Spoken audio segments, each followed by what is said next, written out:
Bonjour tout le monde, merci d'être avec nous ce matin. Aujourd'hui, on reçoit le docteur Ali Borgian, qui est juriste comparatiste. Il est docteur en droit de l'Université de Montréal, chargé de cours où il a enseigné les cours de droit civil, de droit commercial et de la propriété intellectuelle. Monsieur Borgian a une expérience de travail en tant que conseil juridique pour plusieurs sociétés et aussi des cabinets d'avocats québécois, notamment à Dubaï. Sa thèse a porté sur, je cite, « la fonction réformatrice du droit comparé, essai de conceptualisation à la lumière du droit civil iranien ». Elle a été dirigée par le professeur Harith Dabbar, qui est lui aussi professeur à l'Université de Montréal. Monsieur Borgian a à son actif plusieurs publications en droit comparé. Il a également donné plusieurs conférences au Canada et à l'étranger.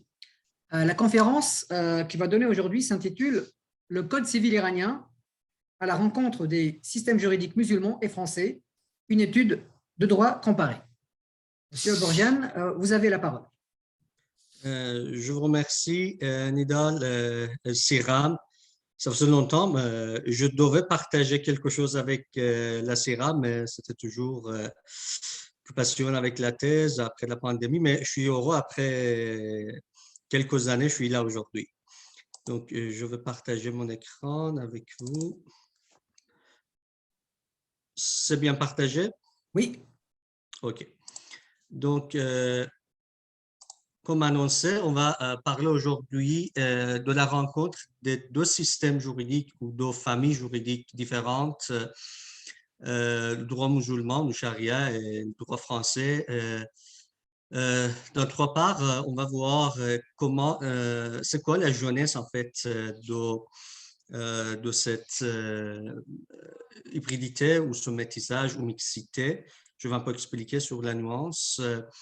Et puis, comment l'offre a été réalisée et à la fin, c'est comment la situation actuelle du droit iranien par rapport à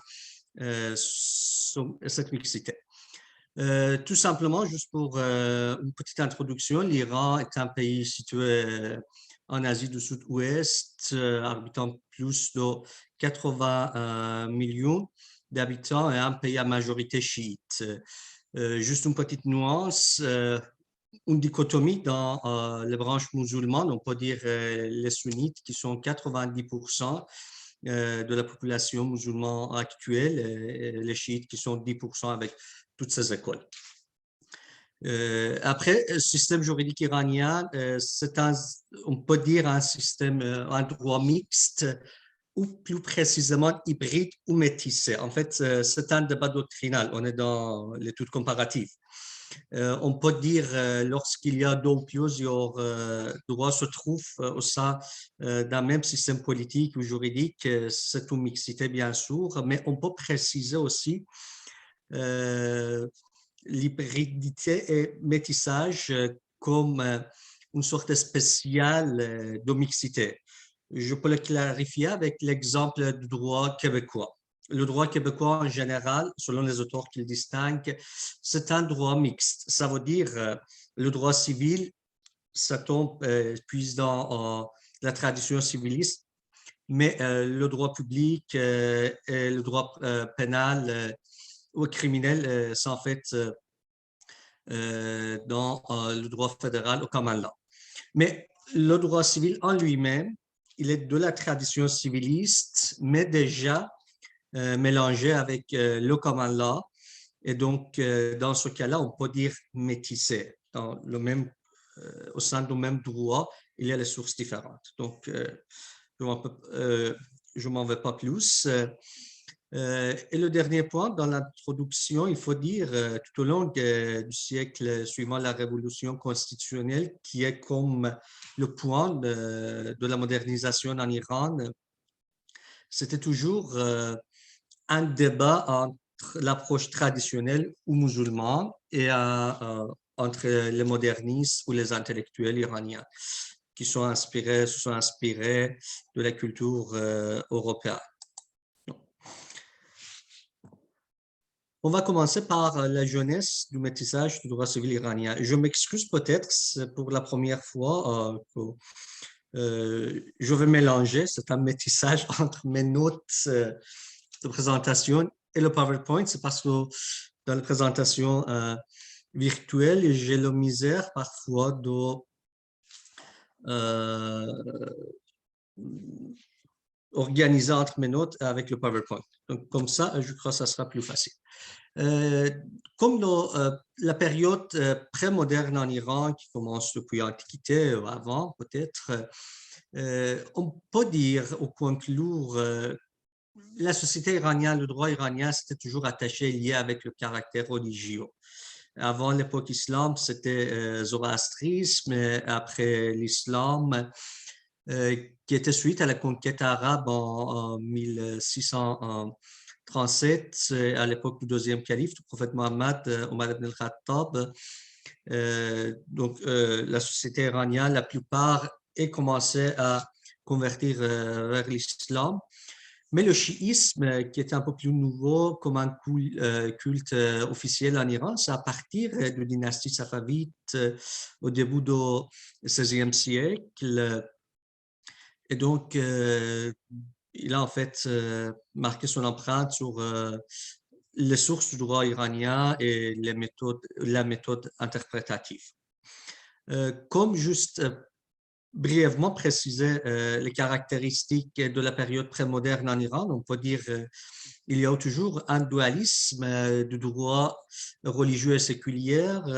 Juste pour expliquer, par exemple, pour les affaires civiles et de droit privé, c'était les gens qui s'adressaient aux jurisconsultes, les fogaha ou lamas qui tranchaient les litiges entre les gens, mais dans les affaires publiques et criminelles, c'était toujours l'État qui gardait son autorité.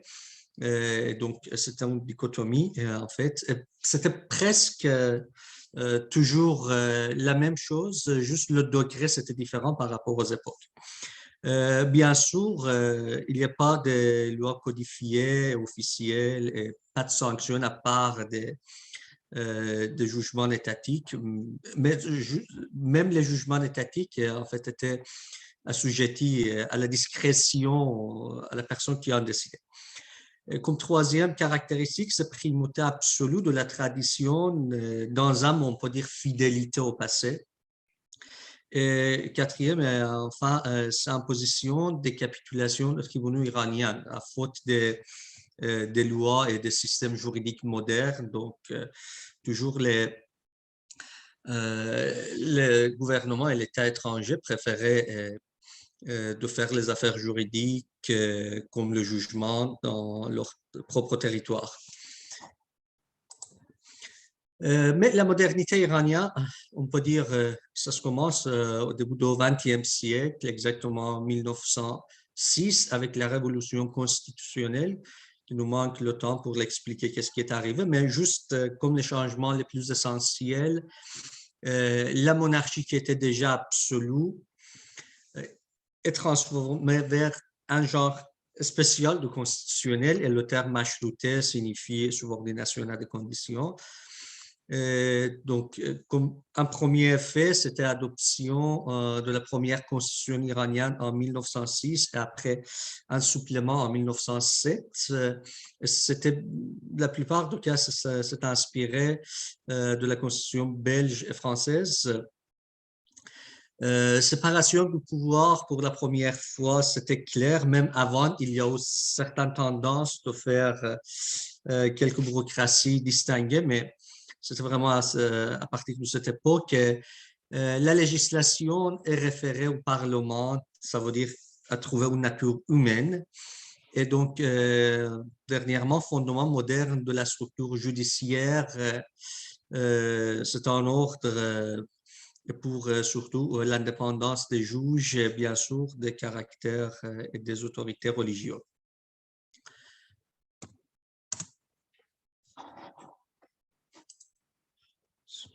Voilà. Donc, lorsqu'il y avait toujours la tradition, lorsque son concurrent, la modernité est arrivée, bien sûr, ça se trouve des débats. Et c'est à l'aube du XXe siècle, comme expliqué avant l'adoption, surtout dans matière de droit civil. Avant l'adoption du Code civil en 1928, c'était le droit chiite qui était enseigné, appliqué et jugé parmi les fuqaha. Mais après, le tribunal islamique, Mahakim Sharia, et après, c'était le Code civil qui a trouvé sa place comme le seul ordre législatif. Et puis, les tribunaux étatiques ou juridictions séculières qui a pris le rôle de la juridiction traditionnelle. Reconnaissance, les tribunaux étatiques comme seule instance officielle de justice et la législation parlementaire avec une polarisation entre les religieux et les modernes a engendré certains débats, certains, peut-être on peut dire, le panique. Mais pour la législation moderne en Iran, si on veut survoler les obstacles, c'était la légitimité des lois humaines qui étaient dans le Parlement, adoptées dans le Parlement. Aux yeux de Fogaras, c'est juste les lois divines qui sont aptes à gouverner les relations des gens, les sujets. Et à cause de ce point de vue, donc, le Parlement de l'époque il se trouvait devant beaucoup de limites pour vraiment entrer dans la matière de législation substantielle comme le code civil, code pénal, code commerce, machin. Et comme on voit, les premières lois iraniennes juste touchaient la structure formelle ou procédurale comme loi sur l'organisation du ministère de Justice et loi sur la procédure de la justice. Et même après l'établissement de nouvelles juridictions étatiques, les juges, ils étaient réticents à écrire le jugement, le mot jugement sur leur ordonnance. Ils écrivaient le rapport au ministère de la Justice parce que le terme hukm ou jugement, c'est ce qui juste appartient au Dio. Et c'est les gens les clergés, qui sont aptes pour exprimer sa volonté divine. On va parler un petit peu pourquoi on a choisi le système français comme une source pour la législation moderne en Iran, qui n'était pas seulement la législation civile, mais la plupart des autres codes et lois iraniennes modernisées à cet style.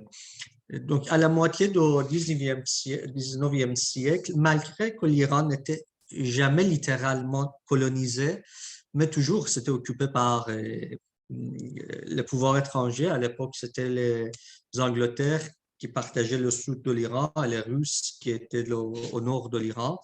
Donc, on cherchait pour un pays neutre et malgré les tendances des Anglais pour en fait vendre leur modèle Angleterre, mais les Iraniens ont choisi le système français et on a commencé à envoyer les premiers boursiers de l'État vers la France pour faire leurs études et après ils sont rentrés. C'était parmi eux les traducteurs du code napoléonien qui étaient dans le comité que je vais expliquer et des autres spécialistes de façon moderne comme la médecine, l'architecture, etc.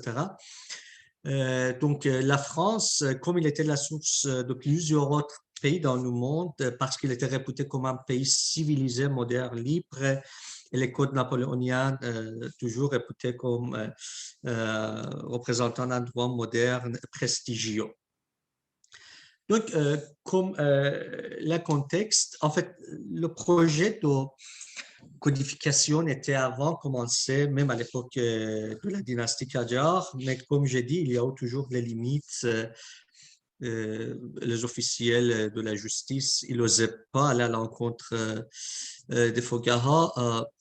Donc, il était réticent, mais à l'époque de la dynastie Pahlavi, c'est avec Reza Shah, qui était le fondateur de modernité iranienne, ou de la modernisation iranienne, plus proprement dire. Donc, il a exigé une codification cohérente, moderne et uniforme. Et la plupart, c'était pour abolir le régime de capitulation qui a été octroyé à plusieurs pays européens sous le prétexte qu'il n'y a pas une loi codifiée en Iran, il n'y a pas de juridiction cohérente, harmonisée, organisée. Donc, pour cette fin-là, c'était le ministre de Justice, M. Davar, qui avait déjà fait appel aux consultants européens qui existaient même avant en Iran ou après ils étaient recrutés pour faire un projet du code civil. Mais le premier ministre Mohammad Mossadegh, après, qui était à l'époque, il était élu du Parlement, il a donné un discours dans le Parlement iranien en disant si on veut traduire les lois étrangères, moi je suis plus apte que les étrangers pour faire cette traduction.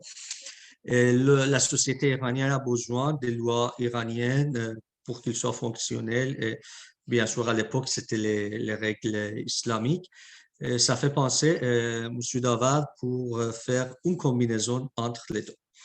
Mais le projet de code civil, comme je vous ai dit, c'était avant préparé par le monsieur que vous voyez, maître ou l'honorable Mohammad Fatemi Komi, qui était juge et jurisconsulte de haut degré. Il était le juge dans la Cour supérieure, suprême, pardon, ou la Cour cassation. Et donc, il avait déjà préparé les transactions, droit de la famille, toutes les matières de la partie sociale du FEC. C'est parce que le FEC inclut les rites individuels comme la prière, les trucs comme ça, et aussi les pratiques sociales ou les muamalat, les transactions, droit familial, droit pénal, etc. Et donc, il avait déjà préparé un projet de code à l'instar de formalités des codes modernes à l'époque, qui étaient codes ottomans, égyptiens et français. Il a eu des traductions des codes égyptiens, ottomans et ainsi français, et les livres arabes qui étaient capables à lire, et donc il a utilisé les sources. Et donc, la plupart des articles des deux premiers tomes du Code civil c'est rédigé par lui. Il y a quand même les commissions, les comités rédacteurs, mais juste pour discuter et réviser un petit peu ce qu'il avait déjà préparé. Pas vraiment un rôle essentiel, à part du troisième tome qui était le droit de la preuve inspiré du droit suisse, qui était avec les profs comme Mathilde Aftali. Donc, pour accélérer l'abrogation des capitulations, c'était vraiment la démarche inofficielle, c'était avec une loi qui a été adoptée par le Parlement le 10 mars 1928, 10 jours avant l'abrogation des capitulations, juste un article unique pour autoriser l'application immédiate du tome premier du Code civil. Et donc, nous avons eu notre premier Code civil pour être appliqué au sein du tribunal. Comme deuxième partie de mon discours, modalité et effet de sources hybrides au sein du Code civil iranien. Malgré une architecture à la française, comme la table de matière, mais le Code civil iranien, c'est vraiment un compromis entre les deux tendances opposées, l'une conservatrice et l'autre réformiste. Ça veut dire, avec le droit musulman, charia, fiqh, plus précisément à dire, qui était le droit ancien, le droit traditionnel existant, qui a été transposé, pas transplanté ou greffé, mais avec le droit européen. Donc, le projet du Code civil égyptien, c'est un modèle qui a presque, surtout le premier projet, qui a rompu avec son passé, mais le Code civil iranien, il repose pas totalement sur le droit occidental en tant que source unique, et c'est comme le cas du droit irakien. Il y a les autres codes civils des pays musulmans qui sont plus influencés par la charia, comme Yémen, comme des autres pays. Mais le Code civil iranien, vraiment, c'est un bon mélange, et c'est un grand œuvre dans le système législatif iranien. En général, on peut distinguer entre deux types de réception pour que je vous explique après les trois sortes d'hybridité au sein du droit iranien.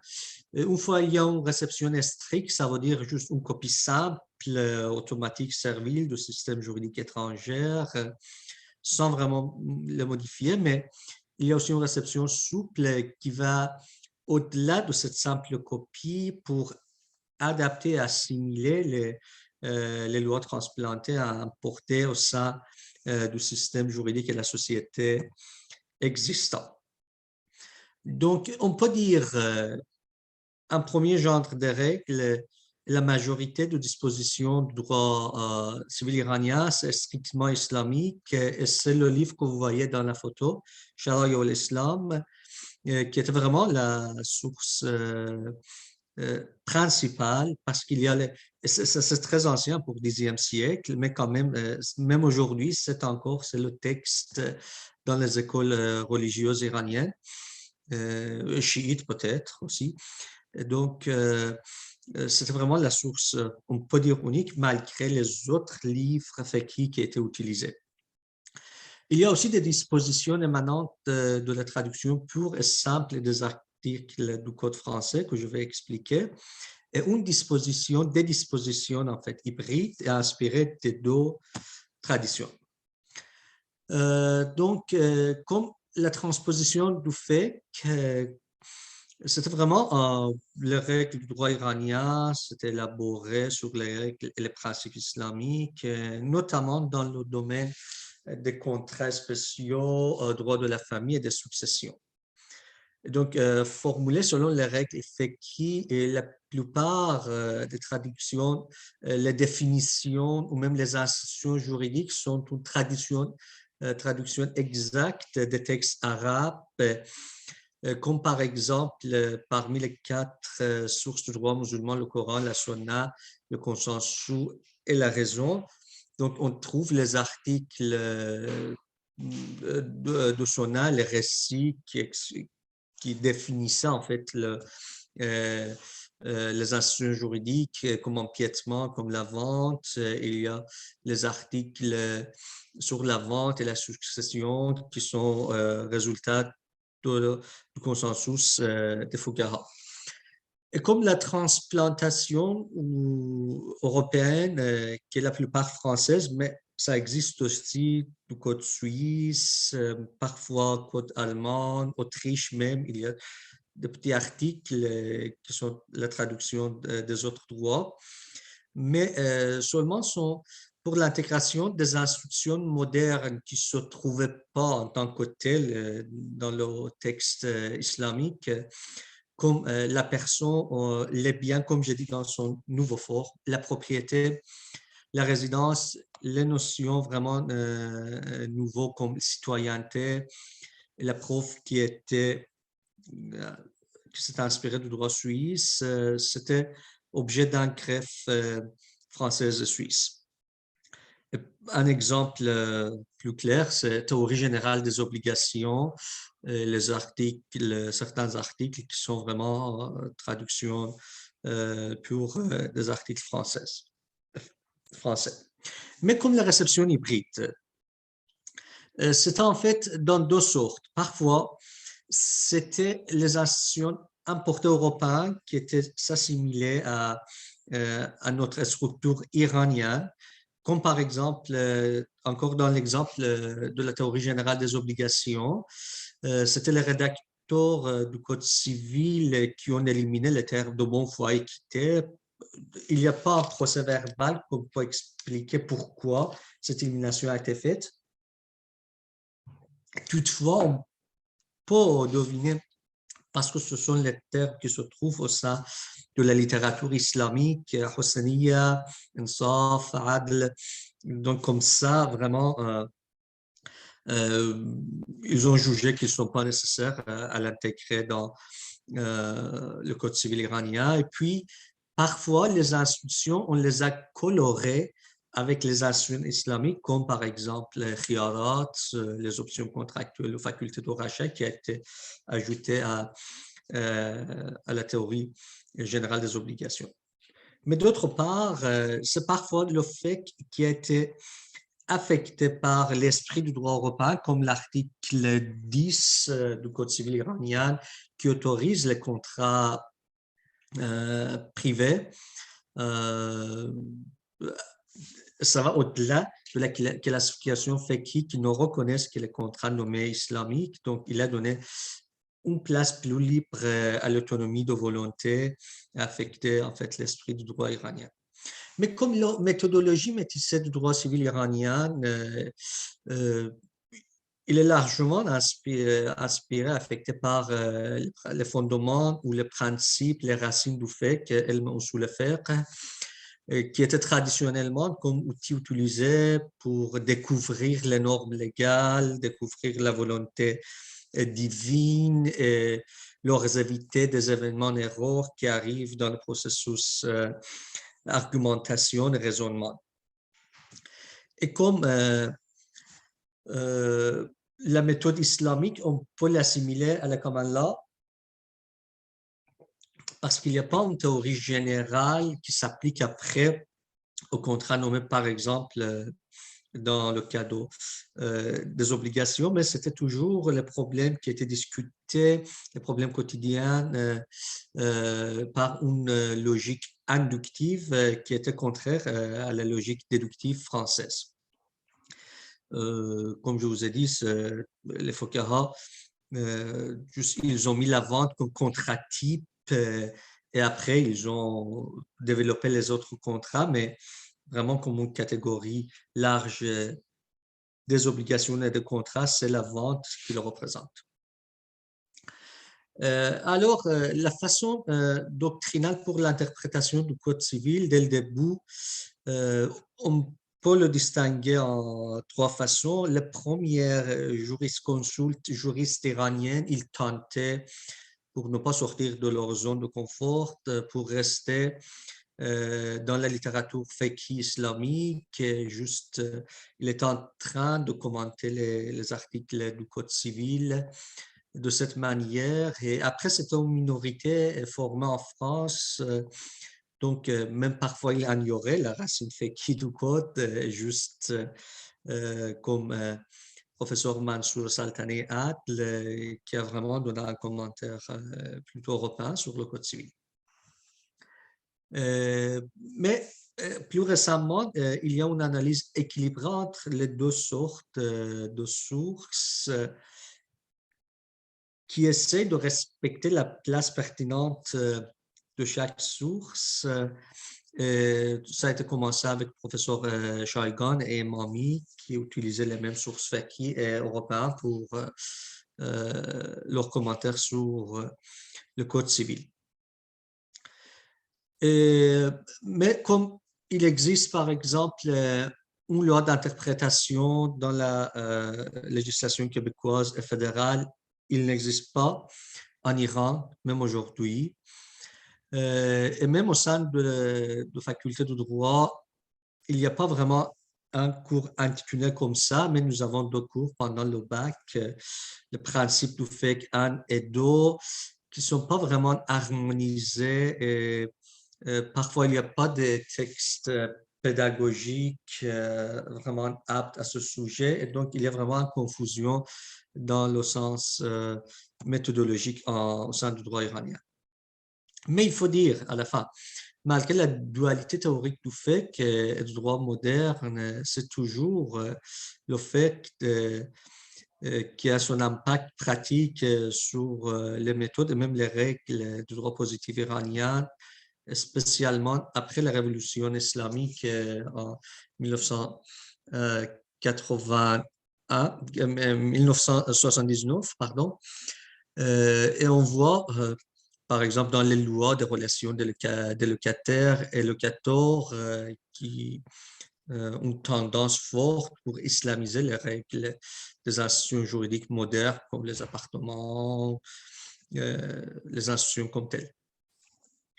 Malgré la plupart des professeurs de droit à notre époque, moi, professeur Moradinejad, professeur Rajavi, docteur Koucha, et les autres profs iraniens qui se présentent aujourd'hui. Donc, vraiment, la plupart, ils étaient formés en France, mais toujours, c'était la force du droit islamique qui se trouvait et la méthode fiqhi sur la doctrine, surtout ces récentes années avec, on a autorisé des fogaha de donner les cours de droit. Il y a les disciplines comme fiqh et droit au sein des universités iraniennes qui sont assez perturbées dans les sources et la méthode.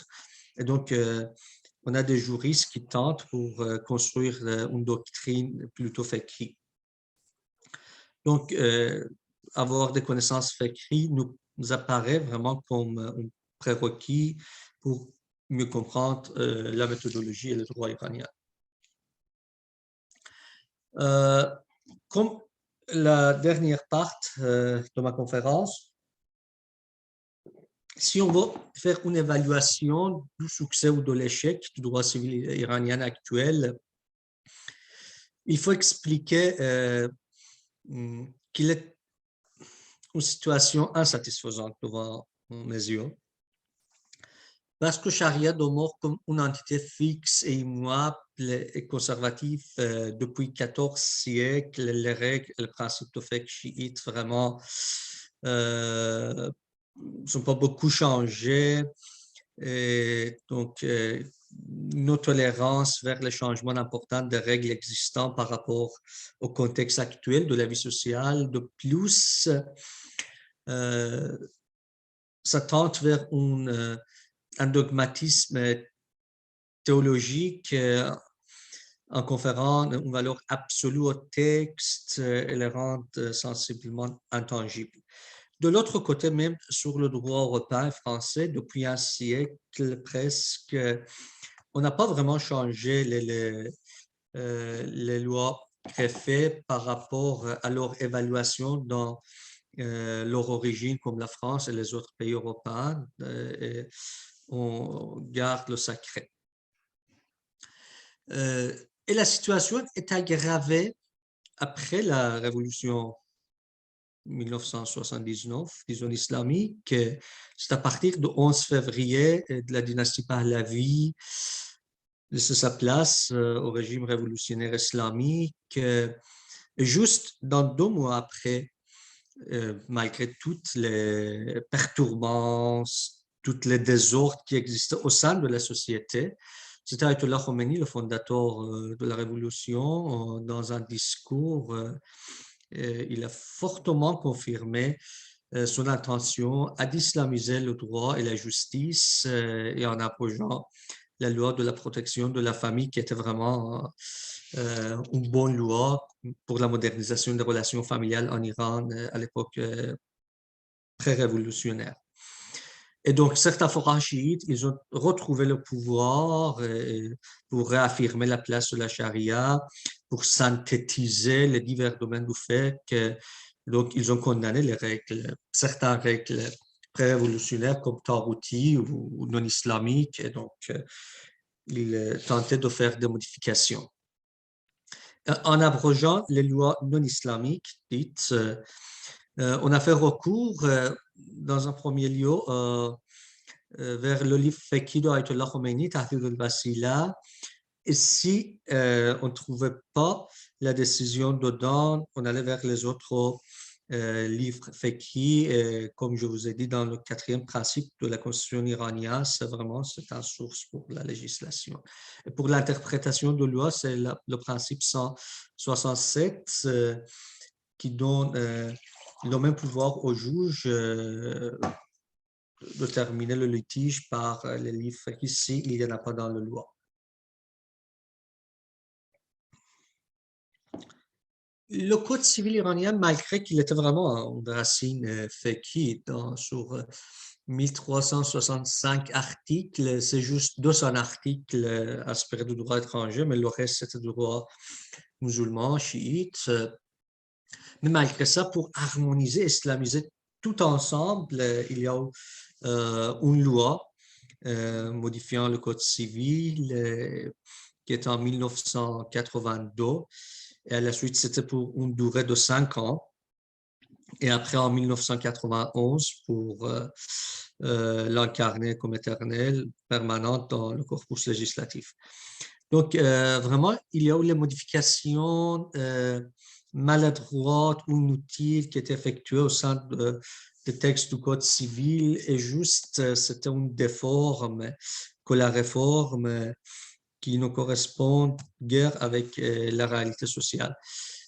Comme la première déforme ou réforme, c'était une loi, 47 articles, qui a modifié les institutions juridiques civiles, et comme par exemple l'élimination de l'article 1209 qui fixait l'âge de la majorité comme la plupart des pays modernes à 18 ans, mais on l'a remplacé par article 1210 abaissant l'âge de maturité ou puberté pour les garçons qui disent hommes à 15 ans et pour les filles à 9 ans. Et après, il a donné beaucoup de difficultés pour la jurisprudence, pour même les autres lois qui étaient en conflit. Et à la fin, on a accepté de certaines façons 18 ans.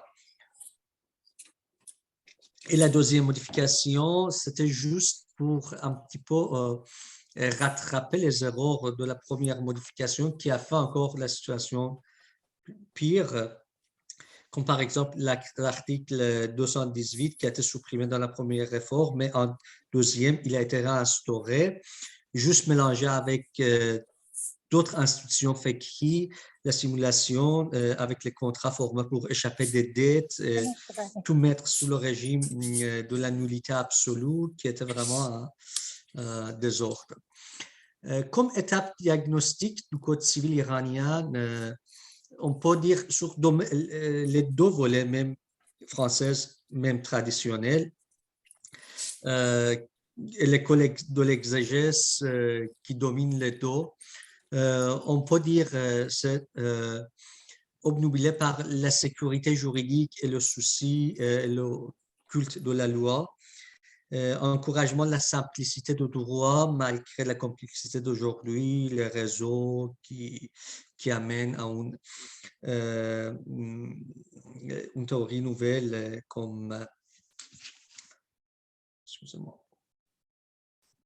pluralisme juridique et comme décrit professeur Adolfo Sacco comme principe fétiche de ce genre de juristes qui jugent leurs droits vraiment, leurs lois vraiment sages et éternelles.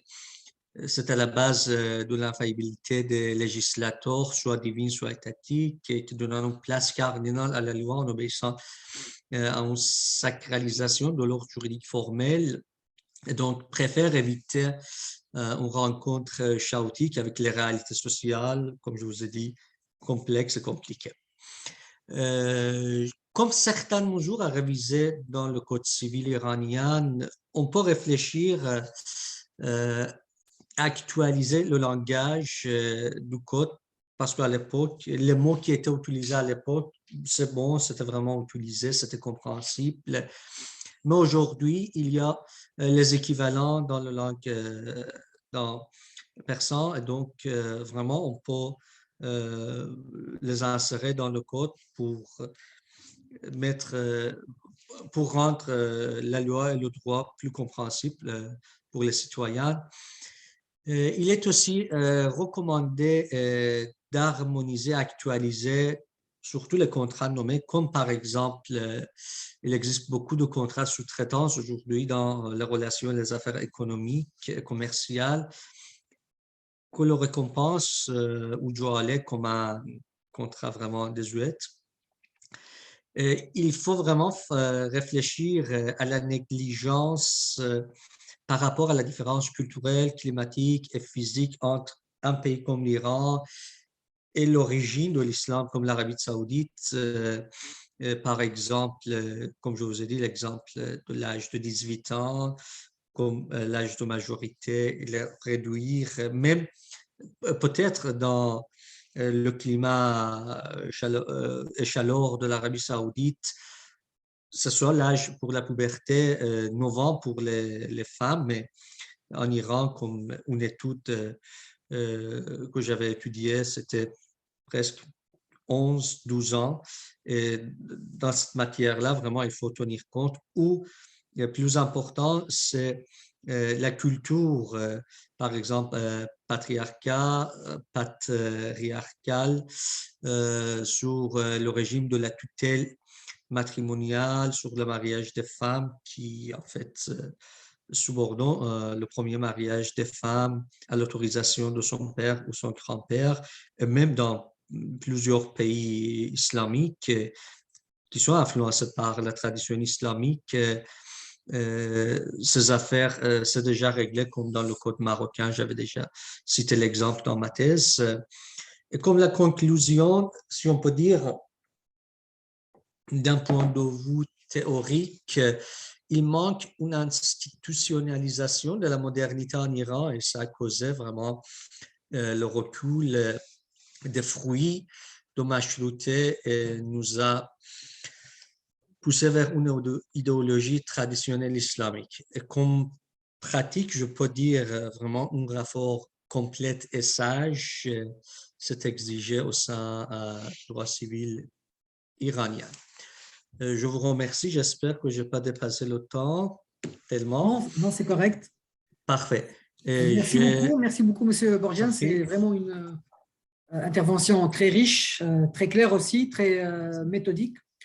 Donc, moi, j'ai évidemment peut-être des questions, des remarques, mais je laisse d'abord l'assistance poser des questions ou peut-être intervenir pour faire des remarques. La parole Bien est sûr. à l'assistance. Vous pouvez soit lever la main, soit il y a un bouton en bas, je pense, dans les réactions, je crois. C'est ça exactement. Levez la main pour demander la parole.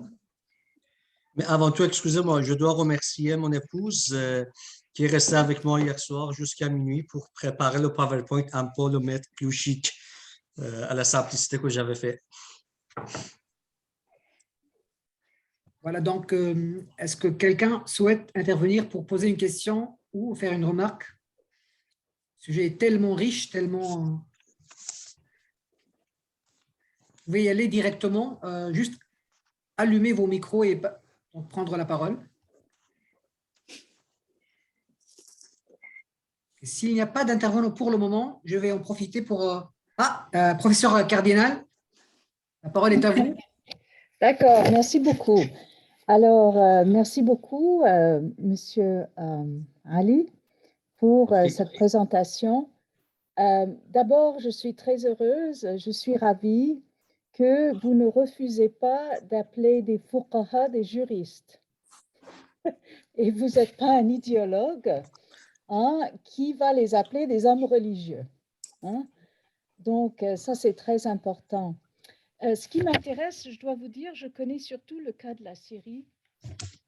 Et qu'est-ce qui s'est passé en Professeur Syrie? Cardinal, on vous entend mal là. Est-ce que vous pouvez vous rapprocher du micro ou, Ah, d'accord, désolée. Comme ça, c'est mieux, oui. D'accord. Voilà. Est-ce que c'est mieux? C'est mieux, oui. Oui. OK, d'accord. Alors, je connais surtout le cas de la Syrie et qu'est-ce qui s'est passé en 1949 lorsque il y a eu le premier coup d'État militaire et puis qu'on a décidé du jour au lendemain d'abandonner la Majalla, donc vous connaissez le Code civil ottoman basé sur le droit civil musulman, et d'adopter tout simplement le Code civil égyptien en changeant de titre, Code civil syrien. Et j'ai étudié surtout l'histoire, qu'est-ce qui s'est passé après quand les Syriens, juristes et politiciens, ils ont voulu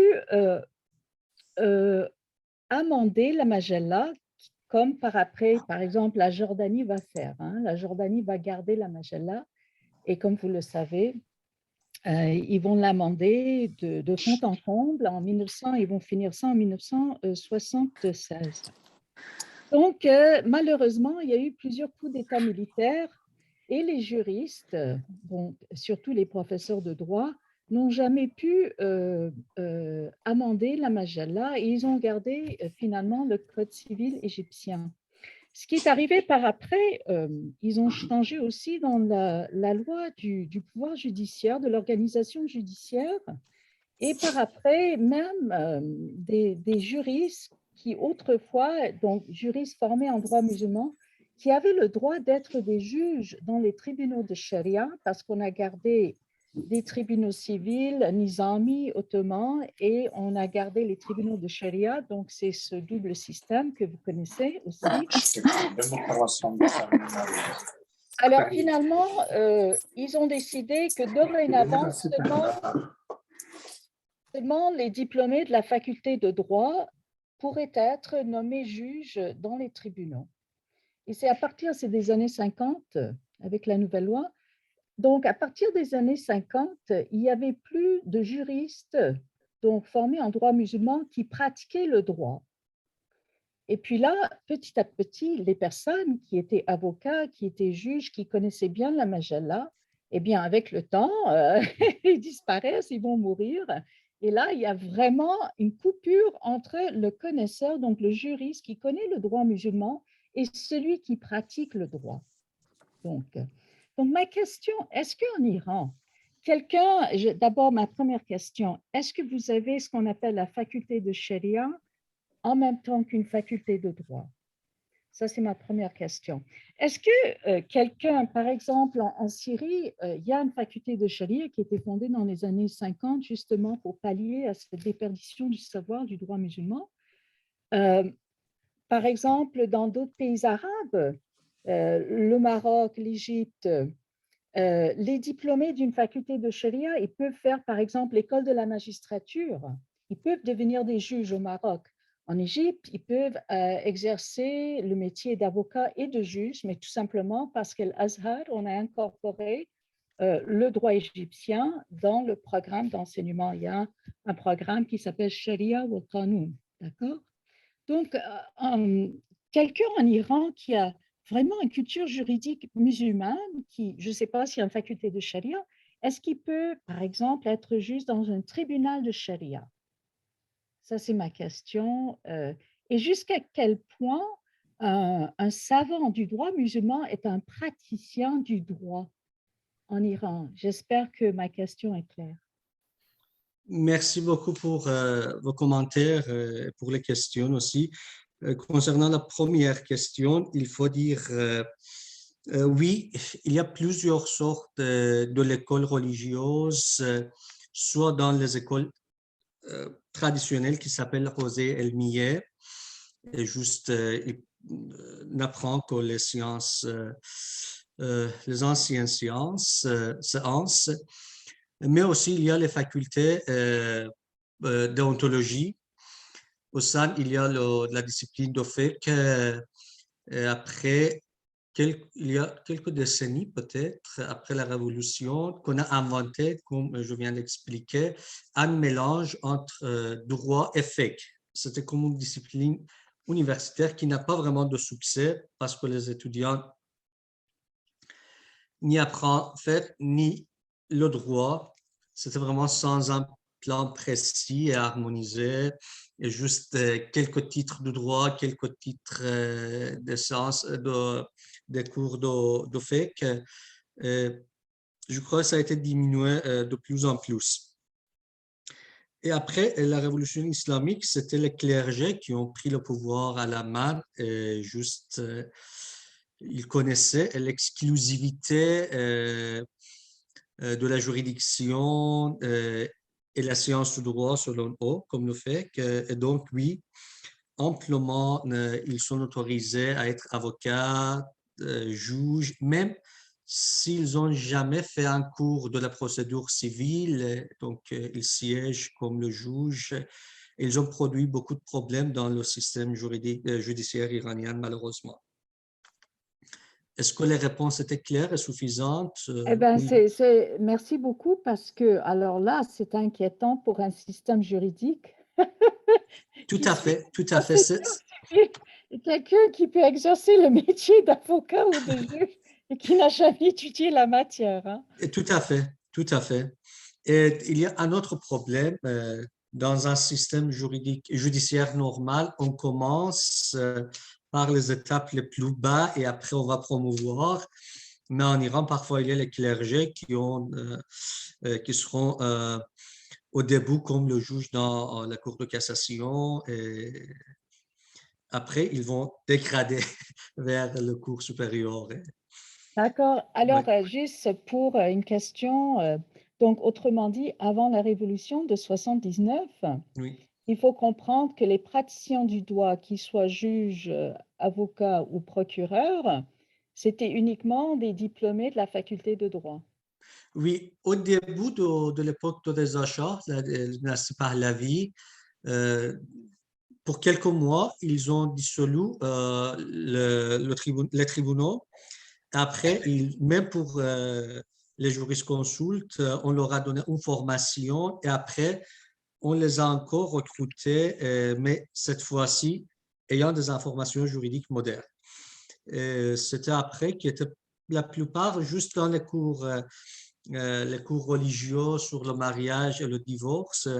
Les autres juges étaient formés en droit soit en Iran, soit en Europe. Ah, très bien, ben, merci infiniment. Je vous en prie. Merci. Donc, la parole est au professeur Mouradinejad. Oui, merci beaucoup Ali pour cette conférence. J'ai bien aimé ta présentation. J'ai une autre question. Là, en t'écoutant, de proposer, par exemple, des solutions avec en lien, par exemple, l'âge de puberté, l'âge de majorité, machin. Là, la question que j'aimerais te poser est la suivante. Bon, soyons fous, faisons abstraction des obstacles politiques. OK? Considérant que du jour au lendemain, il n'y a plus il y a plus d'obstacles politiques pour faire un changement, une réforme de droit iranien. Penses-tu qu'il est toujours pertinent de se référer aux frères chiites pour refaire le droit civil iranien, aussi bien dans sa dimension, par exemple, commerciale ou d'affaires, comme droit des contrats, droit de la responsabilité civile, que dans la dimension plutôt familiale, succession. On lit le code civil, on voit des problèmes partout. Par exemple, pour la responsabilité civile, et là, on est pris avec des notions comme de taspib ou etlof, ou des notions qui n'ont rien à voir avec la vie d'aujourd'hui, de la société, où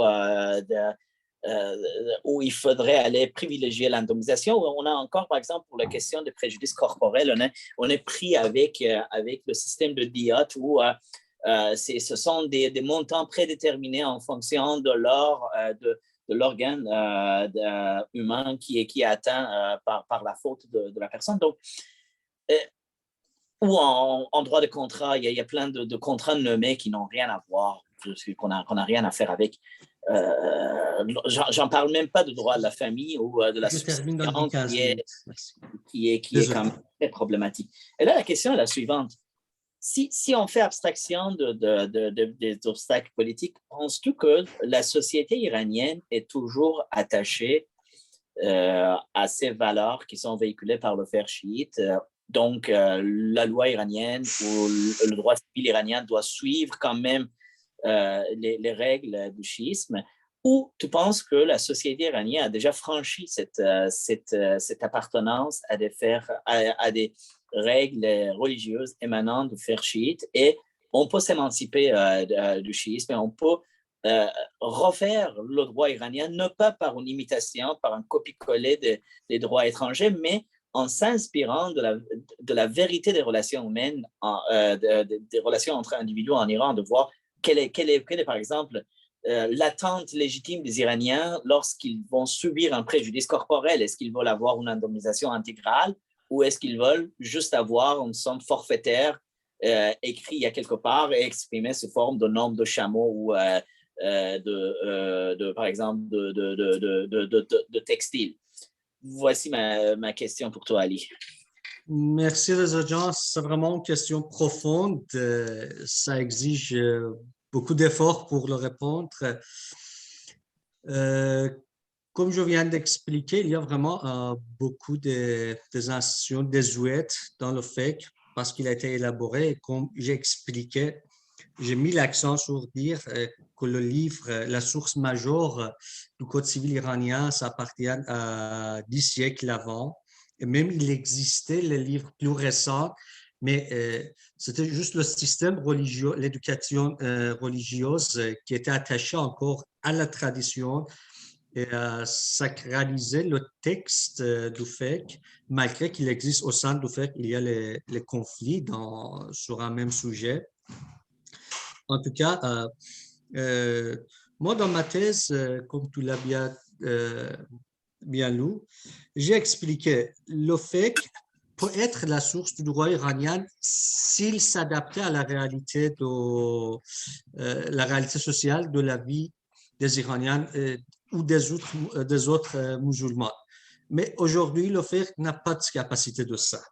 L'OFEC, c'est comme une source historique, on peut dire même c'est l'histoire du droit iranien. Mais aujourd'hui, vraiment, il est plus faible pour supporter la charge de légiférer parce qu'il y a les instruments qui ne sont pas reconnus au sein de l'OFEC. L'OFEC, c'est juste basé sur les sources qui sont toutes écrites. Même le quatrième source dans le principe d'OFEC iranien ou chiite, qui est la raison, il est vraiment n'est pas appliqué, sauf si on est en train de justifier une institution déjà existante. Donc, oui, je suis tout à fait d'accord avec toi. On peut pas, même en acceptant que la société iranienne, à mon avis, reste encore une société traditionnelle, mais il y a les transformations dans les comportements religieux des gens. Il y a les gens qui sont croyants, mais ils ne sont pas vraiment pratiquants de manière traditionnelle. Ils le critiquent et ils le trouvent libre à le juger, à le désobéir sans être vraiment non religieux. Et dans ce cas-là, comme moi j'ai proposé, pour un projet de réforme, nous avons besoin plus de spécialistes, surtout des sciences sociales, les économistes, les politiciens, les politologues, sociologistes, même les psychologues sociaux qui ont vraiment analysé la situation de la société iranienne et trouvé c'est quoi l'effectivité dans la règle qu'on va donner. Et même si on peut inspirer des autres droits étrangers, mais on va l'adapter dans la condition iranienne aujourd'hui. Surtout, par exemple, la matière du droit famille, c'est comme un tabou, même dans les cultures européennes, c'était peut-être les dernières qui a été assujetties au changement, comme en France avec Jean Carbonnier. Mais on voit aujourd'hui dans la société iranienne, surtout les grandes villes, on peut dire qu'ils ont accepté conjoint de fait comme mode de vie conjugale. S'il n'y a pas des obstacles, les résistances étatiques, donc je vois vraiment une harmonisation culturelle avec la culture mondiale dans la société iranienne. Merci. Merci beaucoup. Moi, je profiterai du fait que personne n'a pour le moment de questions ou de remarques pour peut-être faire une petite réflexion et après poser une question. En fait, je m'excuse avant, s'il y a des bruits aujourd'hui dans notre bureau, il y a, je ne sais pas, c'est pas grave, désolé. Je vous entends parfaitement. Donc, je disais que la conférence porte sur le droit comparé, mais elle-même est un exercice de droit comparé. Pourquoi? Parce que en vous écoutant parler du modèle ou du système juridique iranien, je faisais inconsciemment peut-être une comparaison avec le système que j'ignore le moins, disons, le système tunisien. Je suis originaire de Tunisie. Et je comparais au fur et à mesure que vous exposez le système iranien. Et ce que j'ai constaté, c'est que si en Tunisie aujourd'hui, on a un droit de la famille qui est assez, disons, assez progressiste, du moins par rapport aux autres pays musulmans et arabes, c'est qu'en 1956, il y avait un leader progressiste, moderniste, qui était le premier président de la République, Habib Bourguiba, qui a saisi l'instant historique. Donc, il jouissait d'une légitimité populaire comme étant le leader du mouvement national. Et usant de cette légitimité populaire, il a vraiment fait presque table rase du droit de la famille traditionnelle. Il reste encore quelques bastions, quelques forteresses traditionnalistes, mais grosso modo, le droit de la famille, le statut personnel des Tunisiens est très moderniste, du moins par rapport aux autres pays arabo-musulmans. ce que j'ignorais alors que vous parliez, est-ce que les leaders iraniens avant 79, d'abord, est-ce qu'ils avaient la légitimité populaire pour, en quelque sorte, lancer un tel ou initier une telle réforme? Et même s'ils avaient donc adopté ou, certains textes, certaines lois et tout, est-ce que ce défaut de légitimité, s'il est avéré, n'a pas influencé sur l'adhésion sociale à ces textes-là? Ou est-ce que le pouvoir politique lui-même n'a pas cherché à vraiment à modifier la société ou du moins ce qui est en contradiction avec ce qu'a fait Bourguiba? C'est vrai, il y avait le code civil qui datait du protectorat français, il y avait aussi d'autres codes, le code pénal et tout, mais je pense que Bourguiba a compris que si on veut changer la société, il faut commencer par ce que vous appelez là la forteresse, le noyau dur de la société, c'est le statut personnel, c'est le droit de la famille. C'est ça qui permet de changer les relations sociales, permet de changer en quelque sorte le visage de la société. C'est ce qui a été fait en Tunisie, et grâce à cette légitimité populaire et grâce, disons, à cet instant historique qui a été saisi par les leaders donc, du mouvement national. Est-ce qu'en Iran, est-ce qu'il y avait défaut de légitimité? Est-ce qu'il y avait défaut de volonté peut-être? Ou est-ce qu'on a juste raté cet instant historique? Et si on l'a raté en peut-être 50 ou 60 ou 1970, est-ce que vous pensez qu'un jour ou un autre, l'occasion se présentera de nouveau pour que les Iraniens et les Iraniennes saisissent l'instant historique? Oui, en fait, l'histoire, comme j'ai expliqué un peu la confrontation entre la tradition et la modernité. Avant la modernisation du droit iranien, c'était clergé qui et même le système d'éducation, c'était à eux, les transactions immobilières, c'était avec eux, et ils ont perdu tout après la modernisation du droit et de la justice. Et à l'époque de Reza Shah, c'était le moins participation des Foguera dans la structure politique. Avant, dans le Parlement post-Mashtoute, c'était juste, la plupart des gens, c'était les mullahs ou les Foguera qui... Parce que les gens éduqués, c'était eux, soit l'éducation. Mais après Reza Shah, il a imposé un petit peu la modernisation d'une manière exagérée.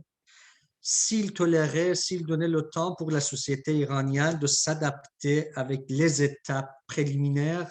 Donc, franchement, je crois que les traditionnels, ils ne pouvaient pas prendre le pouvoir, irriter la société en mettant l'accent sur les règles divines qui ont été désobéies, qui ont été éliminées au sein de la société. C'est très intéressant lorsque l'Ayatollah Khomeini, il a écrit la lettre à Shah d'Iran. Il a protesté. Pourquoi vous avez donné le droit de vote aux femmes? C'est contre la religion. Mais donc, la société d'Iran, à cette époque-là, ils ont expérimenté une croissance économique considérable. C'était une modernisation politique. Il manquait certaines libertés, c'était dans le fondement de la société iranienne qui pouvait être amélioré à fur et à mesure, mais tout ça, la résistance a donné vraiment un pouvoir pour aller à l'encontre de la modernisation iranienne. Peut-être on peut discuter des pouvoirs étrangers pour accélérer le processus. Comme un écrivain iranien qui a été assassiné par les islamistes, il a dit « On doit un gouvernement aux ayatollahs ». Donc, je crois nous l'avons donné leur part. Et aujourd'hui, contrairement à l'époque avant de la Révolution, c'est la légitimité religieuse qui a été mise en question. Et toujours vraiment parmi les jeunes, il y a une tentation, il y a convertir la religion vers les autres religions ou être même athéiste ou être non musulman, même si on accepte qu'il y a un Dieu. Ça peut donner dans un long temps peut-être un équilibre pour améliorer notre façon sur l'islam. Surtout sur votre exemple aux institutions du droit de la famille, Peut-être c'était une des raisons aussi. Même à l'époque Pahlavi, on a fait 2 fois la loi de protection de la famille. Une première fois plus adaptée avec les réalités islamiques. Dans le deuxième temps, quelques ans après, on a osé à bouleverser quelque chose, comme par exemple donner droit de divorce aux femmes ou la liberté du travail, des trucs comme ça. Merci beaucoup. Est-ce qu'il y a j'ai vu une main. Ah oui, c'est Monsieur Hassan. Vous pouvez prendre la parole, juste allumer votre micro. Oui, bonjour. Bonjour. Est-ce que vous m'entendez? Oui. Oui. Bonjour. Alors, en fait, je suis Hassan Morazadeh, membre du barreau du Québec. Alors, j'ai une question. D'abord, je dois remercier cher Ali pour cette belle intervention. Donc, je suis d'accord avec la plupart des points qu'il a fait. Alors, j'ai une question quand même. C'est parce que, quand même, vous donnez à juste titre un chemin sombre du code civil iranien. J'aimerais savoir s'il y a quand même, surtout après la révolution, des avancées et des tentatives pour améliorer en fait le code civil iranien. Est-ce que vous avez des exemples en tête? Merci Hassan John. Désolé, lorsque j'étais en train de mentionner le nombre de profs existants à la séance, je ne t'avais pas vu, donc le professeur Morazadeh. Ancien professeur. Oui, quand même. Merci beaucoup. Donc, en droit civil iranien. Je m'excuse, Hassan John. Est-ce que tu peux répéter la dernière phrase? J'ai ici un peu de problème. Il y a des bruits. J'en prie. Non, j'ai demandé si, par exemple, vous avez des exemples, surtout après la Révolution, que le législateur a essayé d'améliorer, de réformer, en fait, tout ce qu'il y avait avant dans le code civil iranien, Oui, pour il y en a améliorer la situation. Oui, ils ont tenté d'améliorer quelque chose, mais comme j'ai expliqué par exemple, sur l'article 218, ils ont juste compliqué la situation et mélangé les institutions juridiques. Mais comme un cas qui pourrait être un peu plus positif, on peut dire, c'était sur les dommages moratoires qui a été interdit au début de la Révolution, mais après on a constaté, sans pénaliser les gens qui retardent pour le paiement de leurs dettes, ça va donner un grand effet sur le système économique et donc petit à petit, on a réinstauré la situation. Très bien, je vous remercie, mais je me permets de mentionner 2 cas. En fait, oui, s'il te plaît. Oui, il y a en fait article 946 du Code civil sur en fait la part des âmes, des femmes, de l'épouse de défunt. Donc, comme vous savez bien, les femmes n'avaient pas de droit de succession sur le terrain vacant. Donc, ils avaient simplement le droit sur la construction. Alors, ils ont fait une réforme d'une manière que la femme puisse avoir le droit sur la construction. En même temps, ils ont un peu tout contourné. En même temps, elle pourra avoir droit sur le terrain. Il y a un autre cas, en fait, en responsabilité civile, justement sur la question de DIA. Comme vous savez, par exemple, les non-musulmans et les femmes, les femmes ont droit au DIA, à la moitié du DIA. Donc, ils ont dans les accidents d'automobile, ils ont prévu un fonds comme il existe un fonds de garantie, ils ont instauré un fonds pour compenser l'autre moitié. Donc, actuellement, dans un accident d'automobile, si une femme est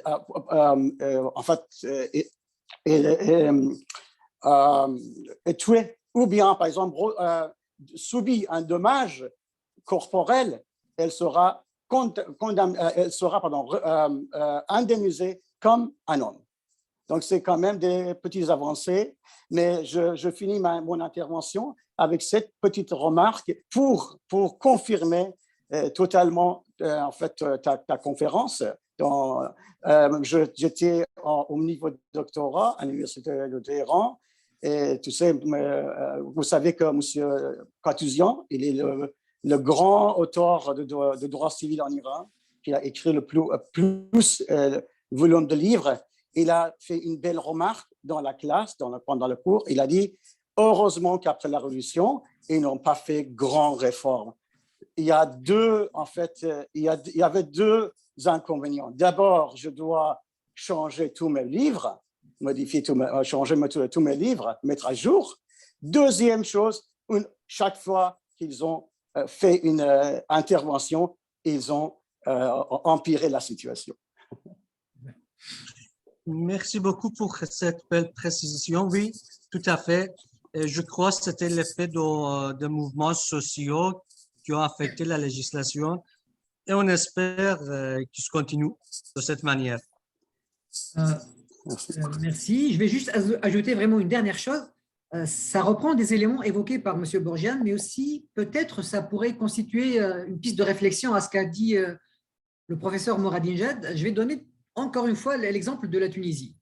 Parce que, en fait, pour moderniser le droit dans nos pays, il y a deux voies, il n'y a pas trois voies, il y a deux voies. Soit on rend radicalement avec le droit traditionnel, religieux, soit on essaie de réformer de l'intérieur ou de réussir une sorte de synthèse ou de syncrétisme avec le droit moderne, le droit des pays développés. Ce qu'a fait Bourguiba en Tunisie, notamment à partir de 1956, c'est qu'il a opté pour une réforme presque radicale, parce qu'il reste des poches de résistance, mais presque radicale, tout en l'habillant de l'habit un peu de syncrétisme. Je vous donne un exemple. En 1956, Bourguiba, il insiste personnellement pour ajouter un article, l'article 18 du Code du statut personnel tunisien, qui interdit formellement la polygamie et la punit de prison, avec une amende, évidemment. Donc là, il est vraiment… Et pour ne pas choquer la société, ce qu'il dit, c'est que ce n'est pas contre la religion, c'est même ce que dit la religion même. Et on lui demande comment, il lui dit, lisez bien le Coran, vous allez voir qu'il y a une condition à la polygamie posée par le Coran, qui est d'être juste. Donc, envers les quatre femmes, on n'est pas juste. Et d'ailleurs, dans le Coran, vous ne serez pas juste envers les femmes ou vos femmes, même si vous y tenez. Et Bourguiba interprète ça comme étant une impossibilité de justice envers les femmes. Donc, on ferme cette porte-là, on interdit la polygamie. Dans d'autres exemples, il fait la même chose. Et certains hommes de religion aussi, qui étaient assez proches de ces thèses, ont servi, je ne dirais pas d'idéologues, mais ils ont fourni en quelque sorte l'alibi religieux pour passer ces réformes-là et, comment dire, fournir un minimum d'adhésion sociale. Après plusieurs décennies maintenant, même s'il reste des gens encore attachés à une certaine vision des rapports sociaux, on peut dire que, grosso modo, la société tunisienne est vraiment attachée à ces valeurs-là, donc à cette vision de la famille nucléaire et tout.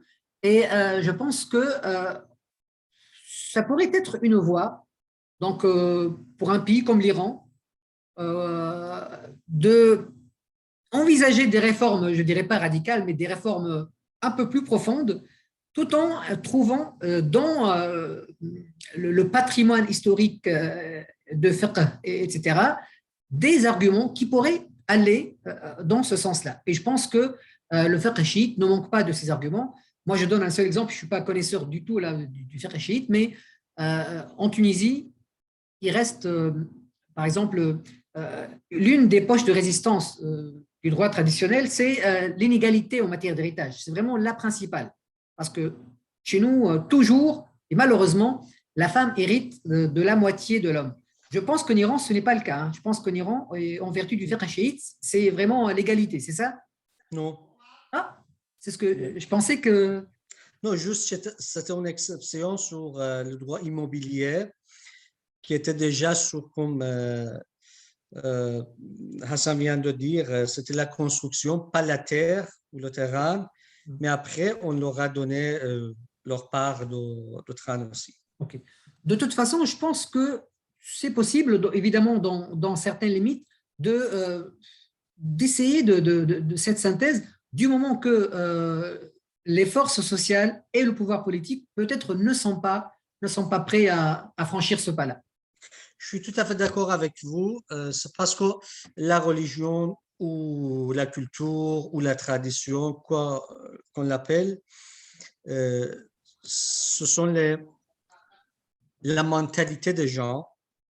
Et donc, dans la manière, si on va par exemple brusquement changer les lois et les institutions juridiques, ça peut être en conflit avec leurs habitudes, surtout leurs habitudes mentales. Et ça va donner un contre-effet par rapport à ce qu'on cherchait.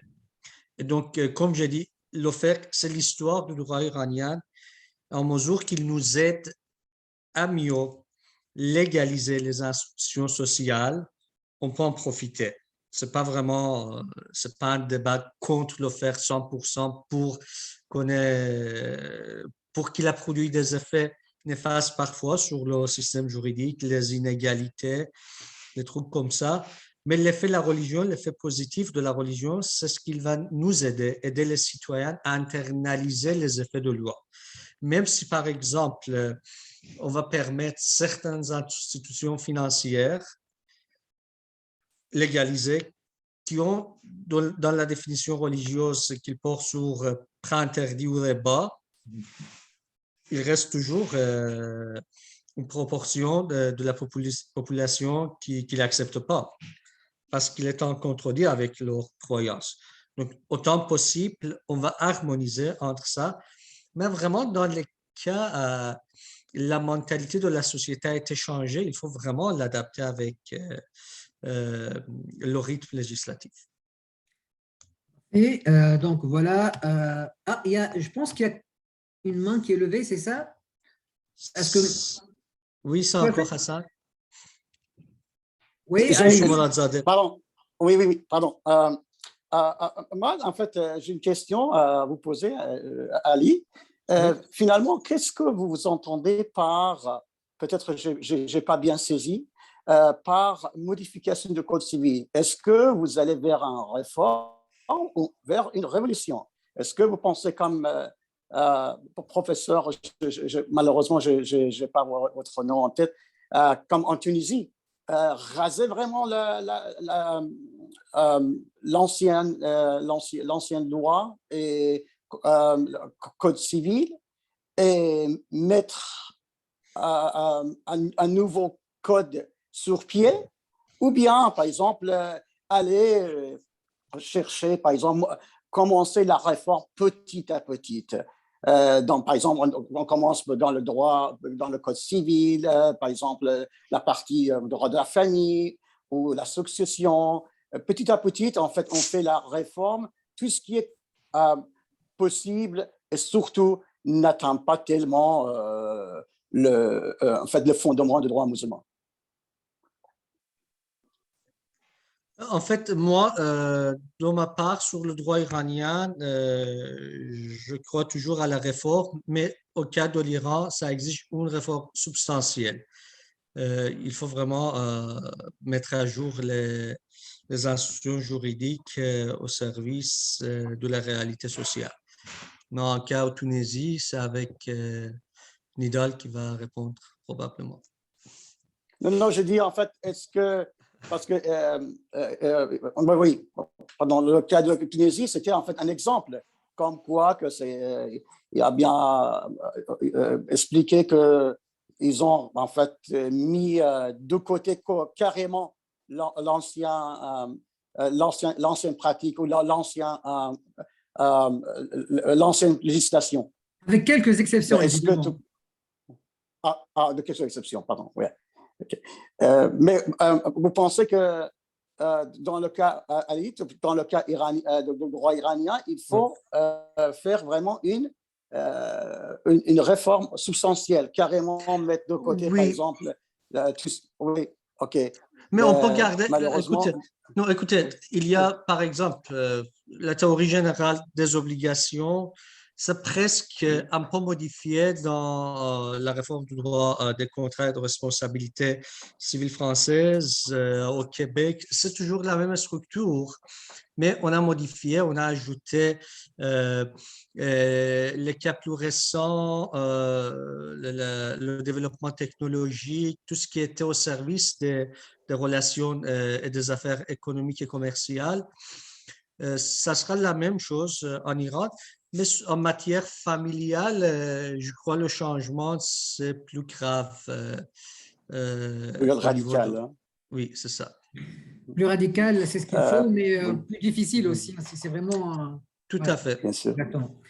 Je pense qu'on n'a plus de demande d'intervention. Donc, sur cela, je remercie encore une fois le professeur Ali Borjian pour cette belle et riche conférence. Et j'espère qu'on pourra continuer le débat sur ces questions et bien d'autres dans d'autres cadres, évidemment. Merci à tous les professeurs, à toutes les personnes qui étaient avec nous aujourd'hui. Je vous souhaite une belle après-midi et à très bientôt, j'espère. Au revoir. Je vous remercie aussi. Je remercie tous les participants, toutes et tous, pour vos beaux commentaires, belle participation. Merci beaucoup et bonne fin de journée. Merci. Merci beaucoup. Merci beaucoup. Au revoir. Au revoir. Merci, Hamidjan.